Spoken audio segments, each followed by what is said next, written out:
Om Swastiastu, pada video kali ini saya akan menyajikan dan menampilkan hasil pengamatan saya pada kegiatan ke-6, yaitu alat-alat peredaran darah dan fungsinya. Sebelumnya, mohon izin saya memperkenalkan diri terlebih dahulu. Nama saya Francisca Yunita Sembung, NIM 1813041014, kelas 6A Pendidikan Biologi. Tujuan pada pengamatan kali ini yang pertama, untuk mengetahui dan memahami bagian-bagian jantung dan fungsinya. Yang kedua, memahami peredaran darah. Yang ketiga, memahami peredaran darah fetus. Alat dan bahan yang digunakan yang pertama, buku ajar anatomi dan fisiologi manusia dan sumber-sumber lainnya yang relevan. Yang kedua, atlas anatomi manusia khususnya alat-alat peredaran darah. Nomor 3, model jantung, gambar jantung dan penyebaran pembuluh darah. Nomor 4, model bayi dalam kandungan. Lalu ada prosedur dan petunjuk pelaksanaan. Yang pertama, pelajari buku ajar anatomi fisiologi manusia dan buku sumber lainnya yang relevan. Nomor 2, amati bagian-bagian jantung, pembuluh darah yang berhubungan dengan jantung, penyebaran pembuluh darah pada media yang tersedia, sesuaikan dengan gambar pada atlas anatomi manusia. Nomor 3, gambarlah anatomi jantung, irisan membujur lengkap dengan keterangan yang menyangkut persyarafan, klep, sekat, pembuluh darah yang berhubungan dengan jantung dan keterangan lain yang diperlukan. Nomor 1, bagaimana penjalanan impuls saraf pada jantung. Di sini saya sudah menyediakan gambar dari konduksi sistem kardiak dari jantung. Jadi penjalanan impuls saraf itu, peramatan impuls saraf pada jantung dimulai dari SA node dan merambat ke otot-otot atrium, sehingga atrium berkontraksi, kemudian impuls mencapai AF node, di mana impuls dan atrium ditunda di AF node selama 0,1 detik sebelum masuk ke ventricle. Keadaan ini memungkinkan atrium berkontraksi mendahului ventricle. Dari AF node, impuls dirambarkan ke berkasis dan selanjutnya ke serabut Purkinje yang menghantarkan rangsangan ke seluruh bagian ventricle. Dengan demikian, seluruh jantung berkontraksi. Sistem ini menyebabkan jantung berdenyut secara berirama. Nomor 2, adakah saraf yang mempengaruhi kerja jantung? Bagaimana pengaruhnya? Ada, pada jantung ada jaringan yang bersifat unik, yaitu sebagian saraf dan juga sebagian bersifat otot, yang disebut dengan neuromuscular. Jaringan ini terdiri dari stenoatrial node atau SA node tadi yang kita bahas di awal, merupakan pacu jantung. Sebab denyut jantung secara normal dimulai dari SA node. Nodus ini terletak pada dinding atrium dexter pada perbatasan vena cava inferior dengan cava superior dalam keadaan abnormal. Pacu jantung ini beralih dari SA node ke AV node atau ke serabut Purkinje. Pacu jantung yang tempatnya lain selain pada SA node disebut dengan pacu jantung ektopik. Pacu jantung ektopik menyebabkan timbulnya serangkaian kontraksi yang abnormal dari bagian yang berbeda dari jantung. Yang kedua, yang disebut dengan atrioventricular node atau AF node, terletak pada bagian bawah septum interarterial. Berkasis merupakan berkas-berkas saraf yang turun ke septum interventrikular. Terdapat dua berkas, yaitu kiri dan kanan. Berkas Purkinje merupakan cabang saraf pada dinding vertikal sampai ke musculus papillaris. Nomor 3, bagaimana aliran darah dalam jantung?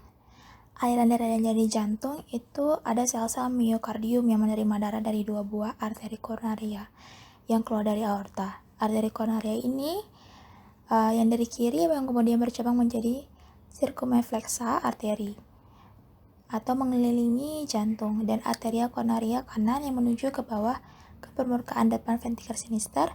Selanjutnya arteri ini membentuk percabangan yang lebih halus yang mensuplai darah ke sel-sel otot jantung atau miokardium. Nomor 4, apakah ini maksud dengan siklus jantung? Di sini ada gambar loop MRI video of healthy 13 years old female heart beating. Lalu ada juga diagram describing of the path of human cardiac cycle. Di atasnya juga sama. Jadi apa sih yang dimaksud dengan siklus jantung? Jadi fungsi jantung adalah memompahkan darah ke seluruh tubuh dengan jalan berdenyut. Siklus jantung adalah periode dari akhir kontraksi jantung sampai akhir kontraksi berikutnya. Setiap siklus dimulai dari timbulnya perangsangan secara spontan di SA node. Siklus jantung terdiri atas satu periode relaksasi yang disebut dengan diastol, yang diikuti oleh satu periode kontraksi yang disebut dengan sistol, ya. Diastol dan sistol. Lamanya siklus jantung kurang lebih 0,8 detik, berarti jantung berdenyut 75 sampai dengan 80 kali dalam setiap menitnya. Siklus jantung mulai dari kontraksi kedua atrium, lalu dilanjutkan relaksasi kedua atrium, kemudian istirahat sebentar sekali, dan selanjutnya ikuti kontraksi kedua ventrikel, kemudian diikuti relaksasi kedua ventrikel. Seperti itu. Perlu dijelaskan juga bahwa atria masih dalam keadaan relaksasi akhir pada saat ventrikel mulai relaksasi. Kemudian baru mulai lagi siklus baru, kontraksi atria menyebabkan pengosongan darah. Kedua atria menuju ke ventrikel dan valvula biscupidalis dan tricuspidalis. Terbuka pada atrium relaksasi, darah masuk ke atrium dari vena cava selama bagian pertama diastol, dan darah mulai diguras selama diastol akhir. Secara fisiologis, sistol mulai kira-kira sesuai dengan penutupnya katup AF, dan akan berakhir kira-kira sesuai dengan pembukanya katup AF atau atrioventrikular. Secara klinis, tidak mungkin menentukan terbentuknya katup atrioventrikular karena digunakan sebagai interval. Nomor 5, apakah yang dimaksud dengan sistol dan diastol? Sistol versus diastol. Diastol dan sistol adalah dua fase siklus jantung. Mereka terjadi saat jantung berdetak memompa darah melalui sistem pembuluh darah yang membawa darah ke setiap bagian tubuh. Sistol terjadi saat jantung berkontraksi untuk memompa darah keluar, dan diastol terjadi saat jantung relaks setelah berkontraksi. Jadi gambar di sini, diastol itu di gambar kanan biasanya mengacu pada atrium dan ventrikel saat relaksasi dan ekspansi bersama sambil mengisi kembali dengan darah yang kembali ke jantung. Sedangkan sistol yang kiri biasanya mengacu pada ventrikel, di mana ventrikel itu memompa atau mengeluarkan darah dari jantung melalui aorta dan vena pulmonalis. Nomor 6, bagaimanakah yang menimbulkan bunyi jantung? Nah, di sini ada gambarnya. Yang pertama ada pulmonary area, lalu ada Erb's point, lalu ada tricuspid area, mitral area atau apex, dan aortic area second right.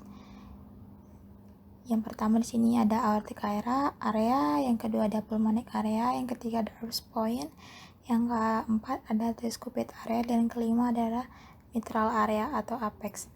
Jadi ketika kita mendengarkan suara dalam tubuh, biasanya dengan menggunakan stetoskop yang disebut dengan okultasi. Dengan bantuan stetoskop, kita dapat mendengarkan bunyi jantung normal dengan biasanya dideskripsikan sebagai lepdep. Seperti itu. Bunyi lepdep dikaitkan dengan menutupnya katup AF pada permulaan sistol, dan bunyi dep dikaitkan dengan penutupnya katup pulmonaris pada akhir sistol. Bila ventrikel berkontraksi, maka suara ini dengar disebabkan oleh menutupnya katup AF yang disebabkan oleh kontraksi ventrikel. Kontraksi ventrikel menyebabkan aliran darah balik secara tiba-tiba yang mengenai katup AF, sehingga katup ini mencembung ke arah atrium sampai chorda tendinae yang menghentikan proses pencembungan itu. Getaran suara yang ditimbulkan nadanya rendah dan relatif berlangsung lama dan dikenal sebagai bunyi jantung pertama. Lama bunyi jantung pertama kira-kira 0,14 detik. Bunyi jantung kedua timbul sebagai akibat dari getaran katup pulmonaris yang tegang dan menutup dengan tiba-tiba. Seperti itu. Nomor 7, apakah fungsi dari chorda tendinae? Jadi chorda tendinae adalah tendon yang menghubungkan otot kapiler ke katup tricuspid dalam ventrikel kanan dan katup mitral di ventrikel kiri. Ketika ventrikel jantung berkontraksi, dalam sistol ventrikel peningkatan tekanan darah di kedua ruang mendorong katup AF untuk menutup secara bersamaan, mencegah aliran balik darah ke atrium. Karena tekanan darah di atrium jauh lebih rendah daripada di ventrikel, flap berusaha untuk berpindah ke daerah tekanan rendah. Chorda tendinae mencegah proples ini dengan menjadi tegang yang menarik flap menahannya dalam posisi tertutup. Di gambar tersebut saya sudah bagian-bagiannya sudah nampak, ada chorda tendinae yang berbentuk seperti serabut. Nah, itulah dia. Nomor 8, apa yang terjadi jika chorda tendinae tidak normal? Yang akan terjadi adalah hilangnya tegangan salah satu daun katup mitral yang kemudian menjadi flail. Hal ini sering menyebabkan MRA secara tiba-tiba dengan pingsan ataupun gagal jantung. Nomor 9, apakah fungsi klep anteroventrikular dan klep semilunaris? Di sini ada dua gambar bisa sekaligus dicermati. Yang pertama ini ada video clip from Living Beating Pig Heart. Lalu di sini ada gambar Virginia Cardiovascular Consultants. Katup anteroventrikular menutup untuk mencegah darah mengalir kembali ke atrium. Saat ventrikel rileks, kantor semilunaris menutup untuk mencegah darah mengalir kembali ke ventrikel. 10. Dalam satu kali kontraksi rata-rata berapa sisi darah keluar dari masing-masing bilik jantung? Ini ada gambar cardiac cycle, lalu ada cardiac cycle juga di sampingnya. Jadi sistol menyebabkan keluarnya darah ke aorta dan batang paru, biasanya berlangsung 0,3 sampai dengan 0,4 detik. Sistol ventrikal diperkenalkan dengan periode kontraksi yang sangat singkat, diikuti dengan fase injeksi di mana 80 sampai 100 cc darah meninggalkan setiap ventrikel. 11. Jika satu siklus jantung lamanya 0,8 detik, berapa sisi darah yang beredar ke seluruh tubuh dalam 1 menit? Jantung yang berkinerja normal harus mengembangkan sepenuhnya sebelum dapat memompa kembali secara efisien. Dengan asumsi jantung yang sehat dan detak tipikal 70 hingga 75 detak per menit. Setiap siklus jantung atau detak jantung membutuhkan waktu sekitar 0,8 detik untuk menyelesaikan siklus. Ada 2 ruang atrium dan 2 ruang ventrikel jantung. Mereka dipasangkan dengan hati kiri dan hati kanan, yaitu atrium kiri dan ventrikel kiri. Atrium kanan dengan ventrikel kanan, dan mereka bekerja sama untuk mengulangi siklus jantung terus-menerus, sehingga darah dengan beredar dalam tubuh sebanyak 7.000 cc sampai dengan 7.500 cc. 12. Sebutkan beberapa jenis kelainan pada jantung. Yang pertama, penyakit jantung koroner. PJK atau penyakit jantung koroner terjadi ketika pembuluh darah arteri mengalir darah ke jantung ini mulai mengeras dan mengalami penyempitan. Kondisi ini dipicu oleh penumpukan kolesterol dan pembekuan darah di dalam arteri. Penyempitan ini menyebabkan aliran darah dan oksigen ke jantung menjadi berkurang. Akibatnya, organ tersebut tidak dapat berfungsi dengan normal. Ciri-ciri atau gejala awalnya adalah yang dapat muncul yang seperti keringat dingin, sesak napas, nyeri dada, dada berdebar, dan mual. Yang kedua ada serangan jantung. Serangan jantung adalah kondisi darurat yang terjadi saat pasokan darah ke jantung terhambat secara total, sehingga sel-sel otot jantung mengalami kerusakan. Serangan jantung biasanya disebabkan oleh penyakit jantung koroner. Gejala yang muncul biasanya berupa nyeri dada, sesak napas, dan keringat dingin, seperti itu. Yang ketiga ada aritmia. Kita lanjut ke aritmia. Aritmia adalah gangguan pada irama jantung. Irama jantung pada penderita aritmia biasanya terlalu cepat, terlalu lambat, ataupun tidak beraturan. Aritmia terjadi ketika rangsangan listrik yang mengatur detak jantung itu terganggu, sehingga jantung tidak bekerja dengan baik. Gangguan tersebut bisa disebabkan oleh penyakit jantung koroner, serangan jantung, kardiomiopati, gangguan elektrolit seperti kelebihan kalium ataupun kekurangan kalium. Lalu ada kardiomiopati. Kardiomiopati merupakan gangguan pada otot jantung. Kondisi ini menyebabkan kelainan pada bentuk dan kekuatan otot jantung. Misalnya otot jantung menjadi lebih keras dan kaku, sehingga tidak dapat memompa darah ke seluruh tubuh dengan baik. Penyakit ini biasanya disebabkan oleh kelainan genetik atau faktor keturunan, sehingga penderita kardiomiopati ini terlahir dengan kondisi seperti ini. Selain itu, karena kelainan genetik, kardiomiopati juga bisa terjadi akibat penyakit jantung koroner, gagal jantung, hipertensi, ataupun penuaan. 13. Apakah yang menyebabkan terjadinya penyakit jantung koroner? Jadi di sini sambil dilihat gambarnya, penyakit jantung koroner pada mulanya disebabkan oleh penumpukan lemak pada dinding dalam pembuluh darah jantung atau pembuluh koroner. Dan hal ini lama-kelamaan diikuti oleh berbagai proses seperti penimbunan jaringan ikat, perkapuran, pembekuan darah, dan lain-lain, yang bersemuanya akan mempersempit atau menyumbat pembuluh darah tersebut. Hal ini akan mengakibatkan otot jantung di daerah tersebut mengalami kekurangan aliran darah dan dapat menimbulkan berbagai akibat yang cukup serius dari angina pectoris atau nyeri dada sampai infaks jantung. Dalam masyarakat ini dikenal dengan serangan jantung yang dapat menyebabkan kematian mendadak. 14. Bagaimana cara mencegah timbulnya penyakit jantung koroner? Yang pertama, menerapkan pola makan yang sehat. Salah satu upaya pencegahan terhadap penyakit jantung koroner adalah menerapkan pola makan yang sehat. Oleh karena itu, bisa memulai untuk memperhatikan makanan apa atau asupan apa saja yang akan dikonsumsi, seperti itu. Yang kedua, menghindari kebiasaan merokok. Salah satu mencegah penyakit jantung koroner adalah menghindari kebiasaan merokok. Kebiasaan merokok itu memiliki dampak kepada kesehatan jantung. Kandungan rokok pada jantung koroner itu memiliki resiko yang tinggi karena rokok tersebut memiliki zat yang berbahaya, yaitu nikotin, yang dimana kandungan tersebut dapat meningkatkan tekanan darah, yang merupakan salah satu faktor risiko dari penyakit dari jantung koroner itu sendiri. Selanjutnya, menerapkan pola makan sehat. Salah satu upaya pencegahan terhadap penyakit jantung koroner adalah menerapkan pola makan yang sehat. Oleh karena itu, bisa memulai memperhatikan apa saja makanan yang harus dikonsumsi demi menjaga kesehatan jantung. Seperti contohnya mengonsumsi buah-buahan dan sayur-sayuran, karena banyak mengandung serat dan vitamin. Selanjutnya, yaitu rutin berolahraga. Dengan berutin berolahraga, maka kita akan mengurangi risiko mengalami tekanan darah tinggi, yang merupakan salah satu faktor dari penyakit jantung koroner itu sendiri. Di samping menurunkan tekanan darah tinggi, rutin berolahraga juga dapat membantu jantung dan sistem aliran darah di dalam tubuh menjadi bekerja dengan lebih efisien. Selanjutnya, menjaga berat badan ideal. Dalam melakukan pencegahan terhadap penyakit jantung koroner, perlu juga dilakukan namanya menjaga berat badan. Seperti yang telah disampaikan, menjaga berat badan dapat membantu dalam mengontrol berbagai faktor risiko dari penyakit jantung koroner. Selanjutnya adalah menjaga tekanan darah tetap normal. Bisa dilakukan karena menjaga tekanan darah tinggi tetap normal itu merupakan salah satu faktor risiko dari penyakit jantung koroner.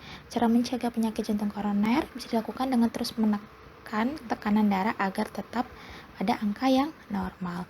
Hal ini biasa ada yang dilakukan dengan mengadopsi pola makan sehat, sebagai contoh mengonsumsi makanan rendah lemak dan meningkatkan kebiasaan berolahraga. Selanjutnya, mengendalikan kadar gula darah tetap normal.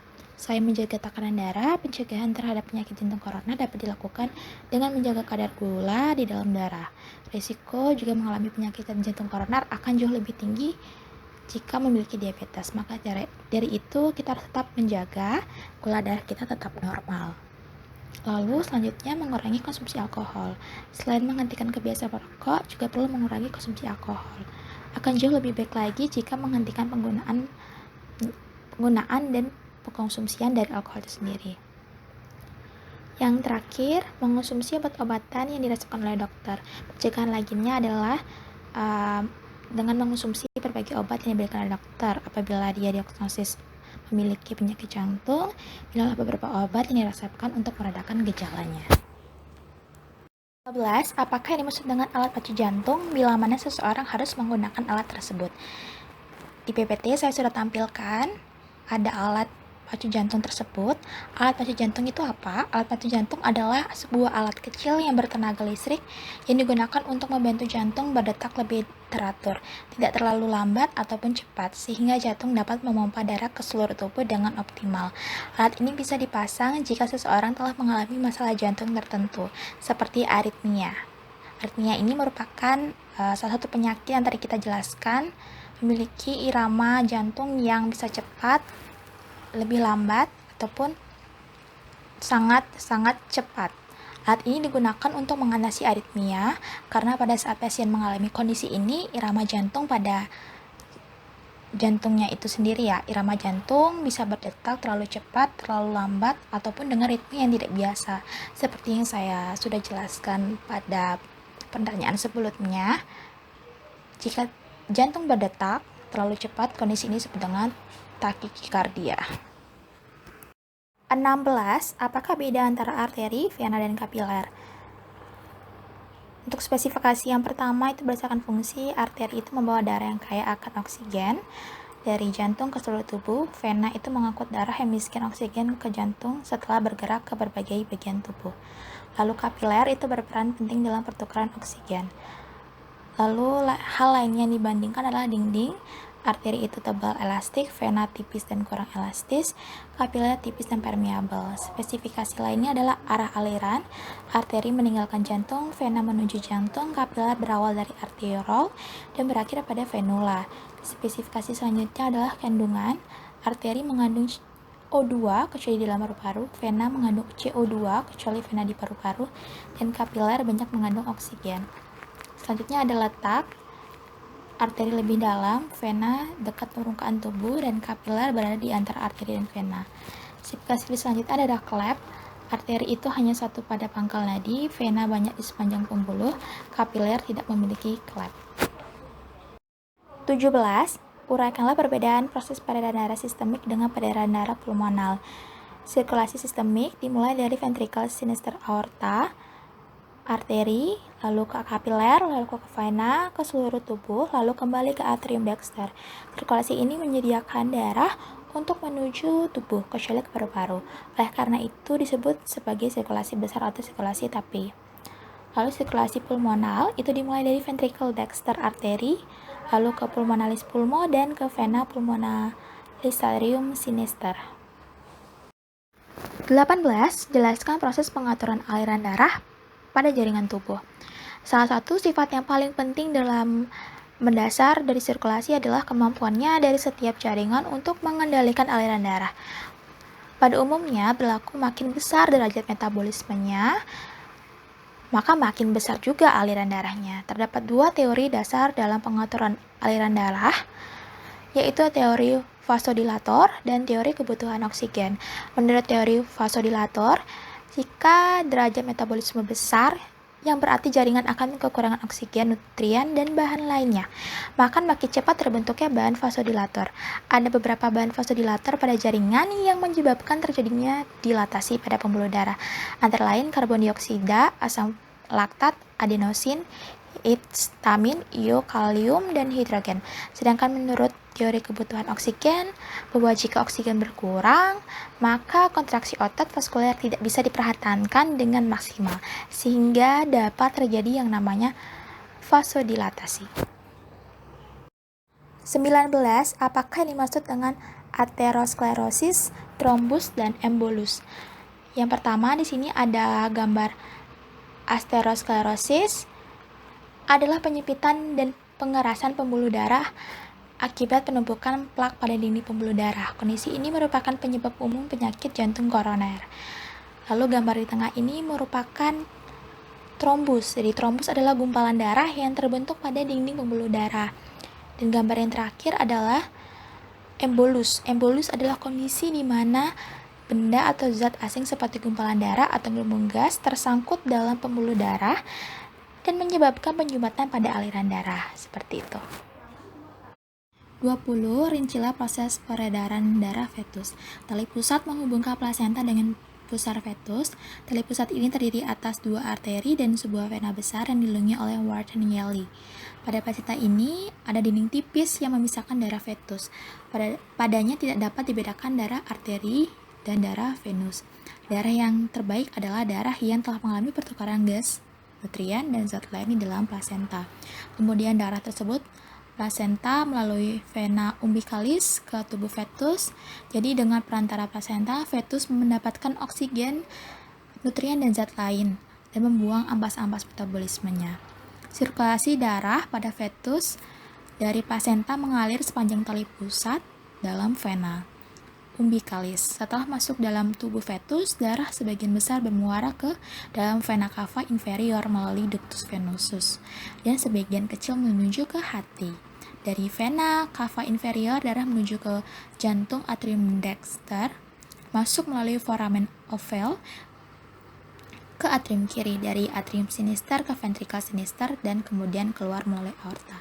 Dari aorta, darah didistribusikan terutama ke daerah kepala dan anggota gerak atas. Kemudian darah kembali ke atrium dexter melalui vena cava superior. Dari atrium dexter menuju ke ventricle dexter, akhirnya melalui arteri pulmonalis menuju ke pulmo. Saya ucapkan terima kasih telah menonton video pengamatan kegiatan 6 saya mengenai alat-alat peredaran darah dan fungsinya. Mohon maaf bila dalam penyampaian ada yang kurang berkenan. Terima kasih.